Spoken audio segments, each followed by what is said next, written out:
1-minute revision of the topic tangible assets. What is the meaning of tangible?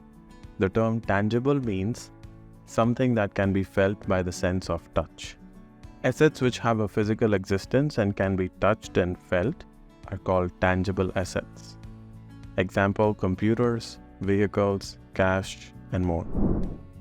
Key highlights of tangible assets. Such assets are visible and may be short-term or long-term in nature. They have a risk of destruction from natural incidents, accidents, therefore they may be insured. Tangible assets may easily be stored and used as collateral. Some common examples of tangible assets are plant and machinery, land and building, vehicles, inventory, furniture, laptop and PCs, cash, equipment, and more.